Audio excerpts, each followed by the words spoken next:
ajyana nabo, ariko amaso yabo yarameze nk'ahumye ntibamumenya. Yesu arababwira ati, se ibyo mugenda muvugana ni ibiki? Baherako barahagarara ariko bijimye mu maso. Umwe muri bo witwaga Kirofasi aramubaza ati, ni wowe wenyine uba i Yerusalemu utazi ibyabaye muri iyi minsi? Arababaza ati, ni ibiki se? Baramusubiza bati, ni ibyabaye kuri Yesu w'i Nazareti, wari waragaragaje mu bikorwa no mu magambo ko ari umuhanuzi ukomeye imbere y'Imana n'imbere ya rubanda. Twavuganaga n'ukuntu abatware n'abaherezabitambo bakuru bacu bamutanze ngo apfe, maze bakamubamba ku musaraba. Twebweho twari twizeye ko ari we uzarokora Isiraheli, none dore uyu munsi ubaye wa gatatu ibyo byose bibaye. Icyakora bamwe mu bagore b'iwacu badutangaje. Mu gitondo cya kare bagiye kumva, maze ntibasanga umurambo we, nuko bagaruka bavuga ko abamarayika bababonekeye bakababwira ko ari muzima. Ubundi kandi bamwe muri twe bagiye kumva babisanga uko abagore bari babivuze, ariko we ntibamubona. Nuko Yesu arababwira ati, mwabibura bwenge mwe mutinda kwemera ibyo abahanuzi bavuze. None se Kristo ntiyagombaga kubabara atyo ngo abone kwinjira mu ikuzo rye? Nuko ahera kuri Musa n'abahanuzi bose, maze abasobanurira ibimwerekeyeho biri mu bitabo bitagatifu. Bageze hafi y'urusisiro bajyagamo, Yesu asa n'ubikomereza urugendo, ariko bo baramwinginga bati, gumana natwe kuko bugorobye, umunsi ukaba uciye ikibu. Nuko arinjira kugira ngo agumane nabo. Igihe rero yari ku meza hamwe nabo, afata umugati, ashimira Imana, arawumanyura, arawubahereza. Nuko amaso yabo arahumuka, noneho baramumenya. Hanyuma agira atya arazimira, ntibongera kumubona. Basigara babwirana bati, mbega ukuntu imitima yacu yari yuzuye ibineza neza igihe yatuganirizaga mu nzira adusobanurira ibyanditswe. Ako kanya barahaguruka basubira i Yerusalemu. Bahasanga ba 11 bateranye, bari kumwe na bagenzi babo bandi, bavuga bati, ni koko Nyagasani yazutse kandi yabonekeye Simoni. Nabo rero babatekereza uko byagenze mu nzira n'uburyo bamumenye amanyura umugati. Iyo ni ivanjiri ntagatifu.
Umutima wanjye urasingiza Nyagasani, kandi uhimbajwe n'Imana umukiza wanjye. Bavandimwe, aya magambo y'umubyeyi Bikira Mariya wasazwe n'ibyishimo kubera ibyiza Imana yamugiriye, na ya buri wese muri twe uyu munsi. Ni amagambo umuryango mugari w'abana b'Imana duhuriyeho kuri uyu munsi utazibagirana mu mateka ya Kiliziya Gatolika mu Rwanda. Turashimira Imana yaduteranirije hamwe ngo duhimbaze mu rwego rw'igihugu yubile y'impurirane imyaka 2025 Yezu Kristo umwana w'Imana aje munsi kuducungura, n'imyaka 125 iyo nkuru nziza y'agakiza imaze igeze mu Rwanda. Icyambere kibanze ndabaramutsa mwese mu izina ry'umwami wacu Yezu Kristo, mbifuriza yubile nziza.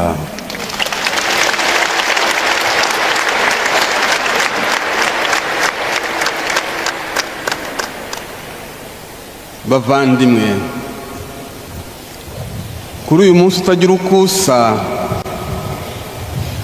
Imana iduhaye impano y'agatangaza y'ijambo ryayo ritubwira agaciro ka yubile umuntu yahinira mu ngingo 5. Icyambere, twishime tunezerwe. Yubile ni igihe cyo kwibuka urukundo rw'Imana no gusingiza Imana kubera ibyiza byose idahwema kutugirira.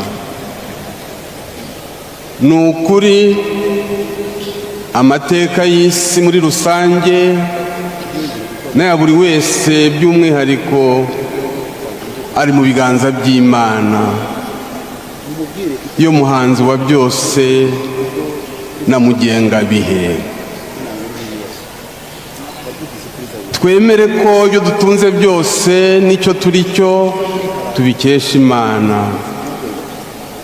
Pawulo mutagatifu ati, n'icyo ufite utahawe. Iyo ni ibaruwa ya mbere yandikiwe Abanyakorinti, umutwe wa 4 umurongo wa 7.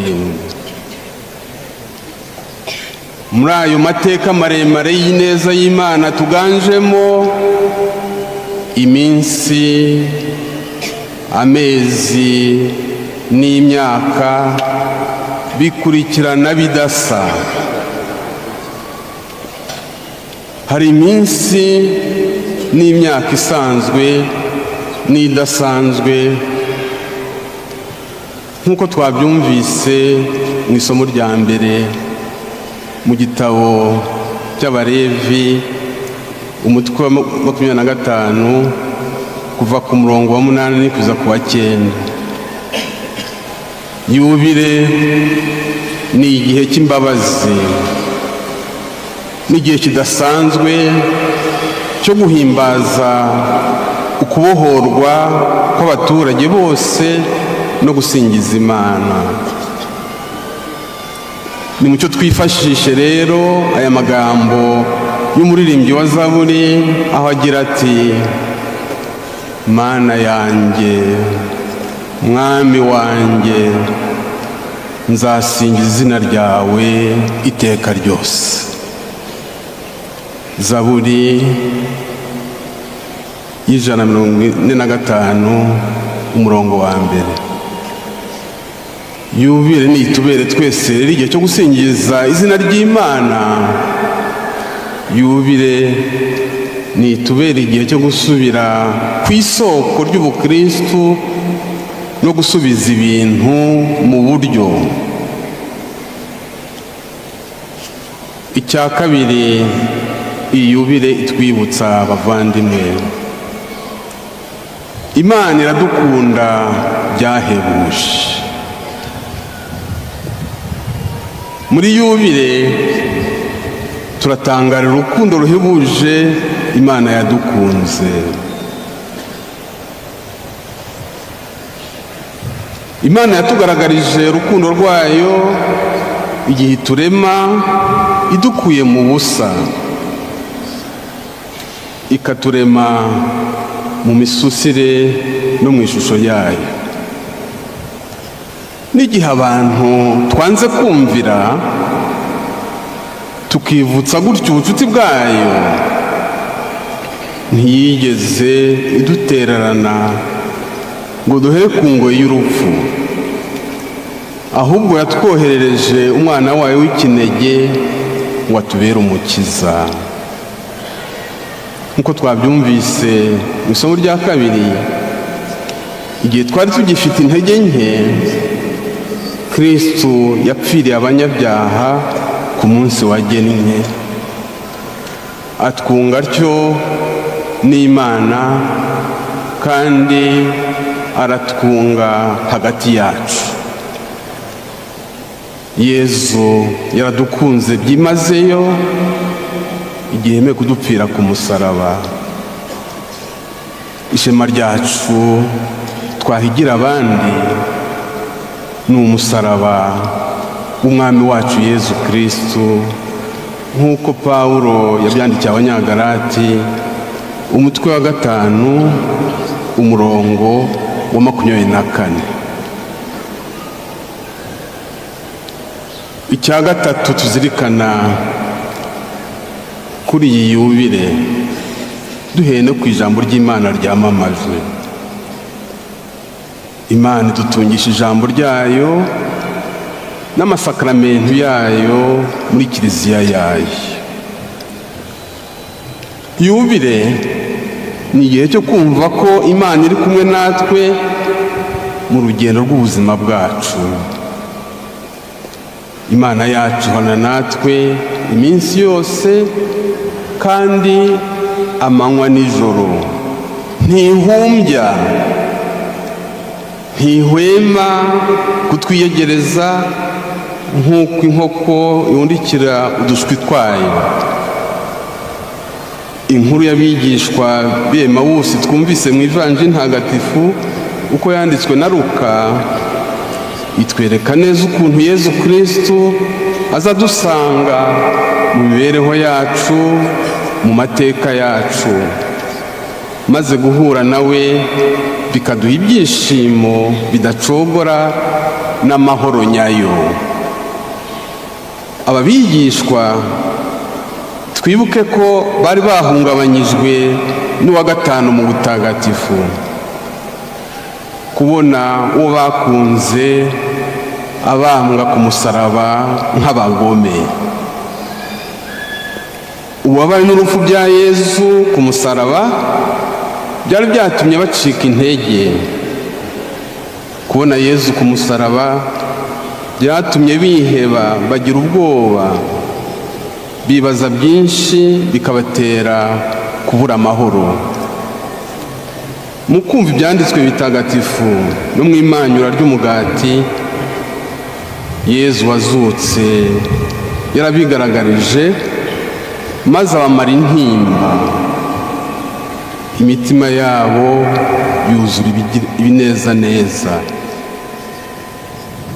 Natwe rero bavandimwe, mu buzima bwacu no mu butumwa bwacu, mu ijambo ry'Imana no mu masakaramentu, aha amasakaramentu yumvikane neza, ni bya bimenyetso bitagatifu Kristo akoresha kugira ngo dutagatifuze muri kiliziya ye. Mu ijambo ry'Imana rero n'amasakaramentu ku buryo bw'agatangaza, muri Ukaristiya ntagatifu, Yezu Kristo wazutse akomeje kutubera isoko y'amizero, maze tugashobora kunyura mu bigeragezo bitabura mu buzima no mu butumwa nk'abakristo twemye. Muri Yezu Kristo Imana itugenera twebwe abayo ibyiza birenze kure cyane ibyo dusaba n'ibyo dutekereza.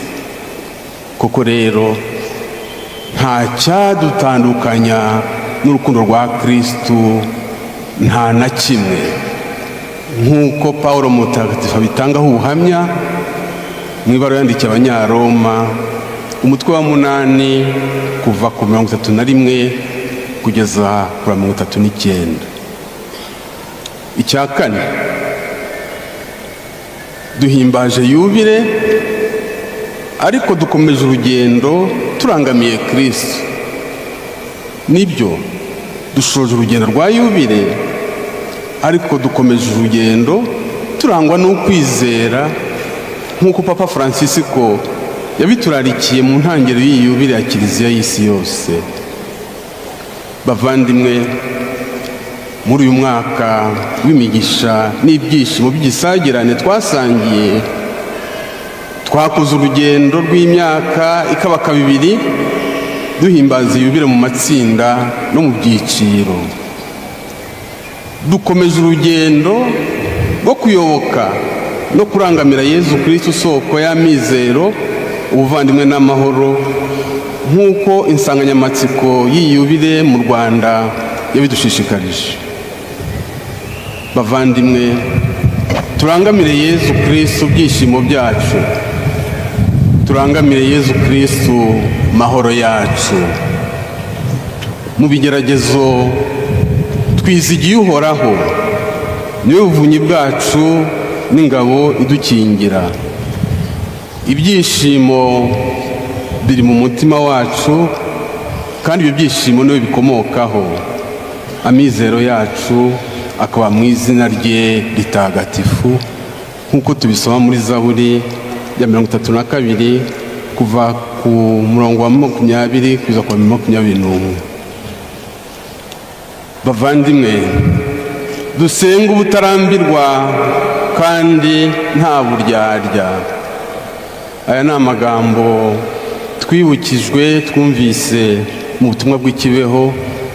Umubyeyi yaradusuye adushishikariza gusenga. Bavandimwe, ngana ku musozo w'iki gitambo cya misa twakereye gusenga. Ni mucyo duhuza imitima maze dushimira Imana ibyiza byose yatugiriye muri iyi myaka ishize, dushimira n'ababigizemo uruhare bose. Tuyisaba imbabazi aho twateshutse, tuyishyire imbere imigambi myiza twifitemo. Nyagasani Mana yacu, ineza yawe iraduhoreho, nk'uko amizero yacu agushingiyeho. Twizeye Imana rukundo rutatuvirira n'impuhwe zidatezuka, dusabira Kiliziya imwe itunganye gatolika, ni ukuvuga yamamaye ku isi hose kandi ishingiye ku ntumwa, ngo iyo Kiliziya y'Imana ikomeze kujya mbere mu kwemera, ukwizera n'urukundo. Iyo Kiliziya y'Imana ishobore gusohoza neza ubutumwa yahamagariwe bwo kwamamaza hose inkuru nziza ya Yezu Kristo, ubutumwa bwo gutagatifuza imbaga no kuyobora mu nzira y'umukiro. Muri iri sengesho rihatse ayandi misa ntagatifu, turasaba amahoro y'umutima, amahoro kuri buri wese, amahoro hose n'igihe cyose, amahoro mu ngo zacu, amahoro mu miryango yacu, amahoro mu gihugu cyacu, amahoro mu karere kacu k'ibiyaga bigari, amahoro ku isi hose. Mu gihe dusaba amahoro, twibuke kwisabira kugira ngo twebwe abakristo tube abakunzi n'abagabuzi b'amahoro ya Kristo, nk'uko tubisanga mu isengesho rya Mutagatifu Francisco w'Asizi. Twiringiye ubuvunyi bw'umubyeyi Bikira Mariya, umwamikazi wa Kibeho. Imana ibaha umugisha.